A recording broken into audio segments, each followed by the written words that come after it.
देखिए, ये बात बिल्कुल सही है कि इस समय कारोबार की स्थिति बिल्कुल नाजुक दौर से गुजर रही है। कारोबार किसी भी प्रकार का हो, चाहे इंडस्ट्री का कारोबार हो, चाहे ट्रेडिंग का कारोबार हो, क्रय विक्रय का हो, इन सारी चीज़ों में कोरोना की असर अब दिख रही है और हमारे उद्यमी और व्यापारी बहुत परेशान हैं। उसके साथ साथ जब बैंकों में एक राहत की प्रक्रिया आई थी, केंद्र सरकार ने कुछ राहत के पैकेजेस का अनाउंस किया था और उसमें बैंकों को कहा था कि उदारतापूर्वक आप व्यापारियों की आर्थिक समस्याओं को सुलझाएं। हम कोई सरकार से ये नहीं कह रहे हैं कि आप हमें सारे हमारे ऋण माफ़ कर दो, हम सरकार से ये नहीं कह रहे हैं कि आप सारे ब्याज माफ़ कर दो, लेकिन सरकार को बैंकों को नियंत्रित करके ये व्यवस्था बनानी चाहिए कि जो हमारी आर्थिक ज़रूरतें हैं, जिससे हमारा पूरा व्यापारिक ढांचा खड़ा हुआ है, वो मजबूत रहना चाहिए। इधर देखने में आ रहा है कई लोग हमारे पास शिकायतें कर रहे हैं, कई लोगों के निरंतर फ़ोन आ रहे हैं और हम बैंकों के भी संपर्क में हैं।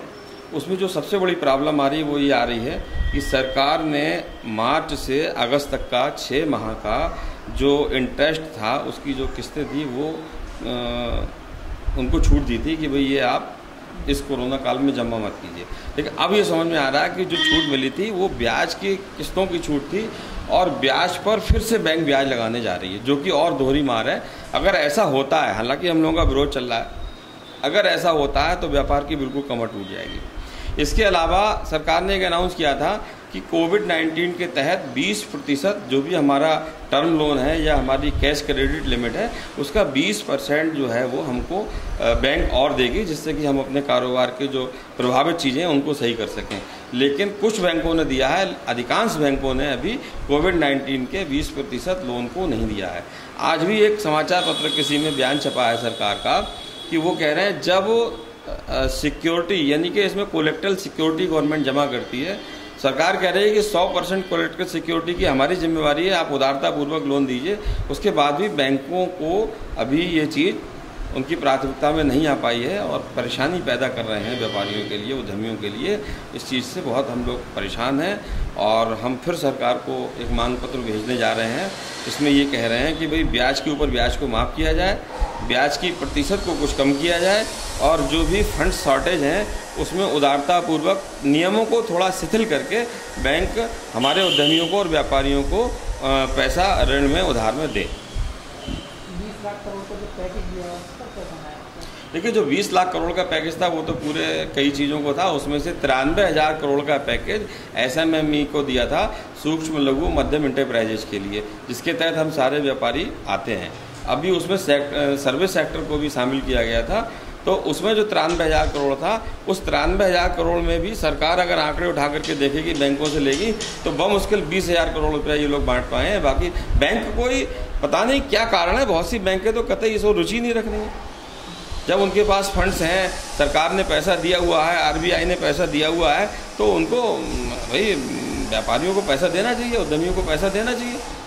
अब अगर मान लीजिए ये 31 अगस्त को 6 माह का समय पूरा हो रहा है और इस समय को भी अगर 6 माह और नहीं बढ़ाया गया तो ये 6 माह की किस्त मैं नहीं समझता हूँ कि व्यापारी इकट्ठी दे पाएगा, और उसको देनी पड़ गई तो उसकी पूंजी समाप्त हो जाएगी और फिर वो आर्थिक ढांचा जो है उसका पूरा का पूरा चरमरा जाएगा।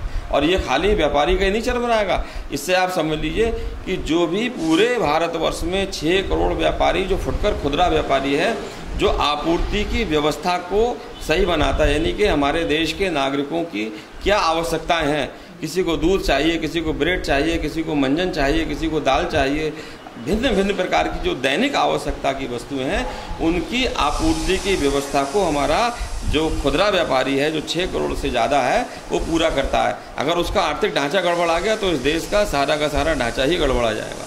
इसलिए बैंकों को इसमें ध्यान देना चाहिए और हम सरकार को पुनः सोमवार या मंगल में एक नया मांग पत्र देने जा रहे हैं, जिसमें छोटे से छोटे व्यापारियों की और उद्यमियों की इन सारी समस्याओं को हम रखेंगे। देखिए, ऐसा है कि व्यापारी वर्ग इस समय बहुत परेशान स्थिति में है। वो इसलिए कि एक तो कारोबार ठप होगा सब व्यापारियों के, लॉकडाउन में मजबूरी भी थी व्यापार बंद रखना। अब हुआ क्या कि सारा माल तो हो गया डंप। अब सीज़न आ रहा है जाड़ों का। अब जाड़ों का जब सीज़न आ रहा है, पुराना माल तो हम पे डंप पड़ा हुआ है, बिका है नहीं, व्यापारी के हाथ में कैश है नहीं। व्यापारियों की जो बैंकों में लिमिट है उस लिमिट को बढ़वाने के लिए, क्योंकि माल कैसे मंगाए व्यापारी जब पैसा है ही नहीं तो कैसे मंगाए। अब एक तरफ तो सरकार हमारी ये कह रही है कि लोन की इतने करोड़ रुपए जो है व्यापारियों के लिए और इसके लिए हमने लोन के लिए इशू कर दिए हैं, लेकिन बैंक जो है एक भी व्यापारी का साथ नहीं दे रहे कि उसकी लिमिट बढ़ा दें या उसको लोन कर दें। तो बड़ी दिक्कत की बात है कि सरकार एक तरफ जो है पैकेज घोषित भी कर रही है, लेकिन उस पैकेज का अगर व्यापारी को लाभ नहीं मिल पा रहा तो इसमें हम किसको दोष दें? सिस्टम को दोष दें, सरकार को दोष दें? ये समझ से परे है। और मैं तो ये चाहूँगा कि सरकार को, कम से कम हमारी प्रदेश सरकार को इस पे संज्ञान लेते हुए और बैंकों को सख्त निर्देश देने चाहिए कि व्यापारियों की समस्या को सुलझाएं और उनकी लिमिट को बढ़ाएं। लोन लेना है तो व्यापारी को लोन देने का काम करें। दूसरी चीज़ कि एक बहुत बड़ा व्यापारियों के साथ, ट्रांसपोर्टरों के साथ बहुत बड़ा खेल हो रहा है कि जितने भी फाइनेंस कंपनी हैं, सरकार ने मॉरिटोरियम जो है अगस्त तक के लिए कर दिया था कि किस्तें देने की ज़रूरत नहीं है, लेकिन हमारे ट्रांसपोर्टर भाइयों को कुछ को या तो ये पता नहीं है या कुछ को पता है तो पता होने के बाद बोल नहीं पा रहे हैं। आपने एक तरफ तो हमें मॉरिटोरियम देके किस्त से मुक्त किया कि भाई 6 महीने की आपकी किस्त नहीं जाएगी, ठीक है, बहुत अच्छी बात है। वो 6 महीने की किस्त आगे 6 किस्तें बढ़ जाएंगी, उसमें भी कोई दिक्कत नहीं।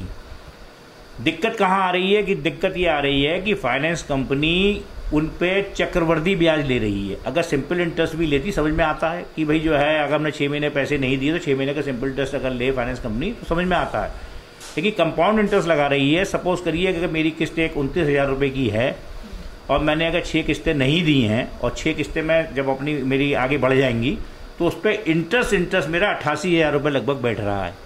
तो एक तरफ तो व्यापारी ट्रांसपोर्टर वैसे ही टूटा हुआ है, उसके बाद उसके ऊपर अगर ये चक्रवृद्धि ब्याज की भी मार मारी जाएगी। हालांकि सुप्रीम कोर्ट में इसकी याचिका दायर कर दी गई है, सुप्रीम कोर्ट ने सरकार से इसका जवाब भी मांगा है। तो मैं ये चाहूँगा कि सरकार को इसमें इनिशिएटिव लेना चाहिए। ये तो मैं मानता हूँ कि भाई सरकार ने भी कोविड में बहुत काम किया है और स्थिति देश की क्या पूरे वर्ल्ड की आर्थिक स्थिति खराब है, लेकिन सरकार को इस बात का निर्देश देना चाहिए फाइनेंस कंपनी को कि चक्रवृद्धि ब्याज की जगह सिंपल इंटरेस्ट अगर लें तो इससे व्यापारी वर्ग को और ट्रांसपोर्टर वर्ग को बहुत राहत मिलेगी। पैकेज दिया था वो क्या फायदा मिला? मैं वही कह रहा हूँ कि फायदा मिल नहीं पा रहा कि सरकार अपनी तरफ से पूरे प्रयास कर रही है, प्रदेश सरकार भी, केंद्र सरकार भी प्रयास कर रही है, लेकिन जो बैंकों के अंदर जो बैठे हुए हैं लोग, दिक्कत कहाँ है कि मुझे कहने में भी बिल्कुल गुरेज नहीं कि आजकल बैंक जो हैं वो चल रहे हैं दलालों के ऊपर। अगर आपकी सेटिंग है, अगर आप 15% 10% देने को तैयार हैं दलाल के माध्यम से, तो आपका लोन 15 लाख का, 20 लाख का, 1 करोड़ का तुरंत हो जाएगा। इस बात की इंक्वायरी होनी चाहिए। मैं कोई ये हवा में दावे नहीं कर रहा हूँ। और आपकी अगर सेटिंग नहीं है, आप चक्कर लगाते रहिए, आप फॉर्मेलिटीज पूरी करते करते मर जाएंगे, लेकिन आपका लोन नहीं हो पाएगा। तो हालांकि योगी सरकार ने भ्रष्टाचार खत्म करने के लिए टोल नंबर भी दे रखे, सब कुछ दे रखा है, लेकिन वही वाली बात है ना कि आम आदमी की ना इतनी पहुंच है और ना आम आदमी इतनी बात कह पाता है, और आम आदमी इस बात को कहने में घबराता है। क्योंकि मैं व्यापारियों की राजनीति करता हूं और मैं देखता हूं कि बहुत बड़ी दिक्कतें हैं और सरकार को उस पर संज्ञान लेना चाहिए। क्योंकि आपने अगर पैकेज दिया है, उस पैकेज का अगर व्यापारी वर्ग को लाभ नहीं मिल पाएगा या आम आदमी को लाभ नहीं मिल पाएगा तो ऐसे पैकेज का क्या फायदा।